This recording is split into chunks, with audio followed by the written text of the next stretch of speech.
गुरुजी राधे राधे। जय श्रीमन नारायण। जय श्रीमन नारायण। गुरुजी मैं आपको यूट्यूब में देखता था हमेशा, भी फर्स्ट बार आपको सामने सामने देखा हूँ, बहुत अच्छा लगा। मैं आर्मी से हूँ, बिहार मुजफ्फरपुर का रहने वाला हूँ।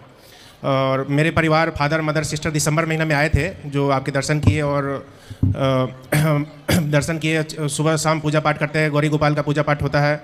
हम भी घर में 2 महीना पहले छुट्टी गए थे, तो 4 बजे से ही पूजा पाठ होता है। तो हमें भी बहुत अच्छा लगा, तब से मैं आपका कथा देखता हूँ सब, और हमें भी बहुत अच्छा लगा जो हम आपका दर्शन के लिए आए।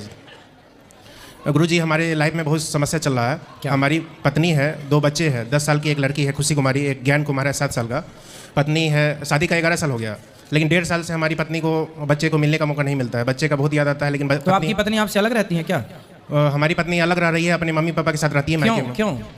वो उसका गार्जियन है, सो मम्मी पापा भाई नहीं है, उसका गार्जियन है सो जीजा है लड़की का, जो नहीं चाहता है परिवार बसे, वो उसने भगा दिया उसको। शुरू शादी के टाइम से हंसी मजाक उसका चलता था। मतलब आपकी पत्नी से उनके जीजा का जी, जो हंसी मजाक चलता है, हंसी मजाक वगैरह और जो भी है शुरू से चल रहा था। तो पत्नी तो आपके साथ जब थी तब तो अच्छी थी? हाँ थी, साथ अच्छी थी। जब मैं समझाता था तो समझती भी थी, और कुछ टाइम झगड़ा हुआ, जो सोती रह जाएगी, स्कूल में बच्चे को नहीं भेजेगी, तो हम गुस्सा करते थे। तो ऐसे करके वो भी गुस्सा की, हम भी गुस्सा हुए थे। इस मैटर पे वो घर में फ़ोन फान की, तो उसको जीजा को पता चला, तो उसका जीजा भगा दिया और वो अपने मायके आ गई। हम साथ में रहते थे जोशीमठ में, आर्मी में। तो फिर आपकी पत्नी से अब आपकी बात नहीं होती? नहीं बात होती है सर। और बच्चे से भी मैं अभी भी छुट्टी जा रहा हूँ, अभी 2 महीना पहले भी गया था, काफ़ी कोशिश किया, गया भी पत्नी को ह्यूमन राइट को लेके भी गया था साथ में। पत्नी को पैर पकड़ा कि चलो घर बसाओ, जो भी हुआ हमारी ही पूरी गलती है, लेकिन वो मानने को तैयार नहीं है। उसकी माँ को पैर छुआ तो गाली देती है, पत्नी गाली देती है, बच्चे से मिलने का मौका नहीं देती। बच्चा को बहुत याद आता है, लेकिन बच्चे से भी मिलने नहीं देती है। उसका भाई है, सो बच्चे को गोदी भी लिया तो उसका भाई छीन ले रहा है, गाली गलौज कर रहा है। उसका भाई? लड़की का भाई, जो हमारी मैडम है भारती कुमारी, उसका रंजन नाम है उसका छोटा भाई का। आपका साला? जी जी। तो कितने 1.5 साल से घर में है? जी सर, 1.5 साल से। तो आपने उसके जीजा को फ़ोन लगा के बोला कि भाई तुमने हमारा घर क्यों बिगाड़ दिया? जीजा को बहुत कोशिश किया, प्रयास किया, वो मानने के लिए तैयार नहीं है। तो उसका जीजा मतलब आपका साड़ू हुआ ना? सारू हुआ, जो हमारी बड़ी सिस्टर, हमारी मैडम की बड़ी सिस्टर का जो पति है उसको सारू बोलते हैं सर। वो नहीं चाहता है परिवार बसे, गार्जियन वही बना है उसके घर का। अच्छा, मुखिया वही बना है? जी। और हर जगह लाइजन लिंक है, नेतागिरी करता है आरजीपी में। देखो एक बात बता दूं आपको, रिश्ते तब टूटते हैं जब आप दोनों के बीच में कोई तीसरा बाहर वाला इंटरफियर कर देता है। रिश्ते टूटने की वजह क्या है? जब आपके पर्सनल मैटर में, आपके पर्सनल जीवन में कोई बाहर का तीसरा जब इंटरफियर करता है, जब वो प्रवेश करता है आपके जीवन में, तो रिश्ते टूट जाते हैं।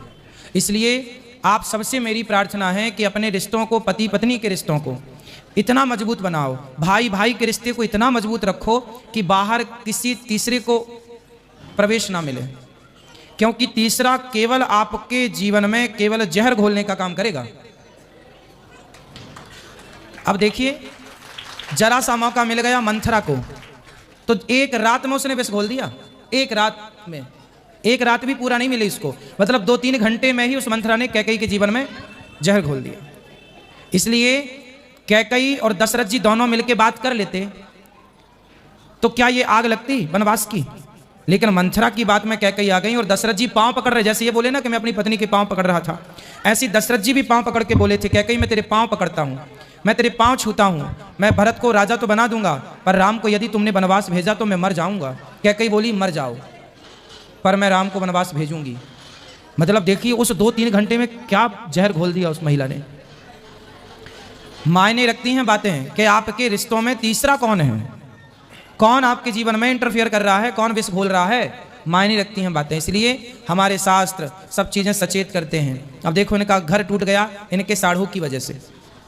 अब उस पत्नी को कौन समझाए कि तुम अपने पति को छोड़ करके क्या पालोगी, साढ़ू के साथ किस रिश्ते से वो, अब ये तो नहीं पता कि उनका जीवन कैसा है, उनके साथ उनके क्या रिश्ते हैं, लेकिन फिर भी आपका घर तो टूट ही गया।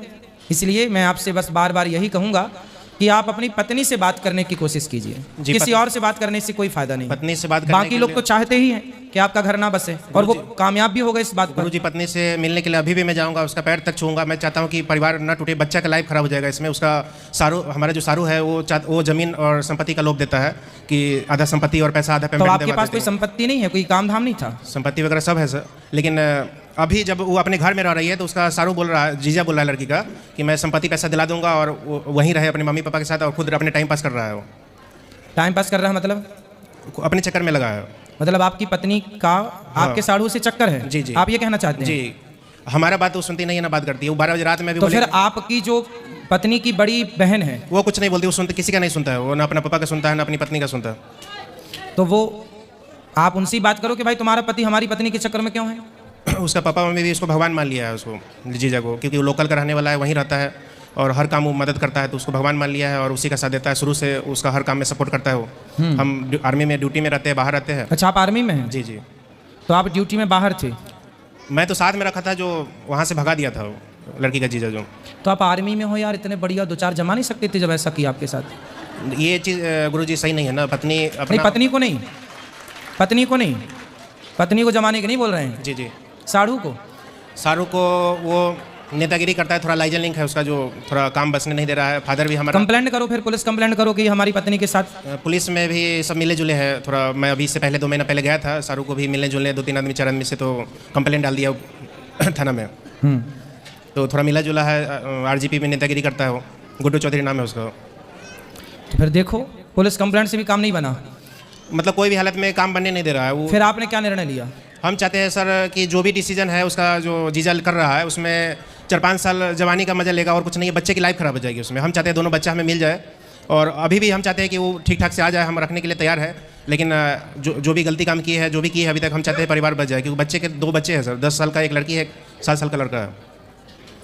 तो बच्चे की इसमें लाइफ खराब हो जाएगी, क्योंकि दोनों बच्चा सूख गया, कमज़ोर हो गया। जो हमारे साथ था, जो शरीर ठीक ठाक था, गोरा चिकना था, वो चीज़ नहीं है अभी कंडीशन। काम करवाता है वहाँ दोनों बच्चे से, पढ़ाई लिखाई स्कूल में, गाँव स्कूल में, लोकल में भेजता है। वो भी एक लड़की को भेजता है, लड़का को भेजता नहीं है। तो आप देखो अपने बच्चों, अब देखो बच्चों के लिए आपको फिर जंग जीतनी पड़ेगी। भगवान राम, यदि भगवान राम यही तो कह रहे हैं कि सीता को हर के लंकापति ले गया, तो राम उस लंकापति को से सीता माँ को वापस ले आए। हर पति का धर्म है अपनी पत्नी को वापस लेके आए। यदि वो किसी चंगुल में है तो आप उसे आज़ाद कराइए।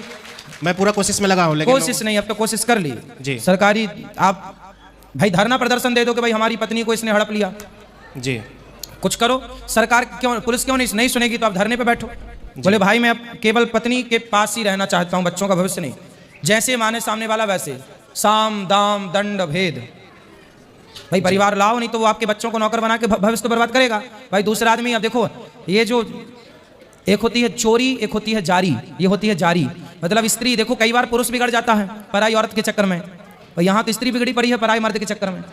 उसके चक्कर में वो तो अपना आनंद ले रही है, लेकिन बच्चे बिगड़ रहे हैं, बच्चों का ना पढ़ पाएंगे, ना वो कुछ भविष्य उज्जवल हो पाएगा। वो भी लाइफ टाइम नहीं रख पाएगा, 4-5 साल ही चलेगा। हाँ, कहाँ कोई रखता है किसको, ये समझ जाए दुनिया तो ये सब झंझट ही ना खत्म हो जाए। जी। कौन किसका, देखो हर व्यक्ति को केवल चमड़ी से प्यार है जी। और ये तो चमड़ी की बातें हैं। जी गुरुजी। तो बस वो चमड़ी की बात है, अब पता नहीं क्या है। इसलिए आपको धरना प्रदर्शन करना चाहिए। हम अभी भी चाहते हैं कि परिवार बच्चा साथ में रहे और खुशहाल जिंदगी जिए। बिल्कुल, हम भी चाहते हैं कि आपका घर बच जाए, लेकिन अब वो व्यक्ति बहुत सातिर है, तो फिर आपको धरना प्रदर्शन, पब्लिक का सपोर्ट, जी, आप वहाँ जाइए, वहीं रहिए, आसपास के लोगों को बताइए अपनी बात, जैसे आप मेरे को बता रहे हैं। जी गुरुजी। ऐसी सबको बताइए, सारे लोग साथ देंगे, सबके दबाव में थानेदार, वहाँ के पुलिस विभाग आपका साथ देगा, सपोर्ट करेगा। जी गुरुजी। करिए। यदि राम लंका में जाकर के सीता माँ को लेकर आए, तो आप भी जाके अपने साढ़ू से अपनी पत्नी को वापस लाइए। आशीर्वाद दीजिए गुरुजी, जो सब ठीक ठाक हो जाए। हमारे फादर मदर और भाई और सिस्टर आपकी काफ़ी सेवा पानी करती है, अभी आने वाली है आपके दर्शन के लिए। आशीर्वाद दीजिए गुरुजी। खुश रहिए। जय श्रीमान। जय श्रीमन नारायण, जय श्रीमन नारायण।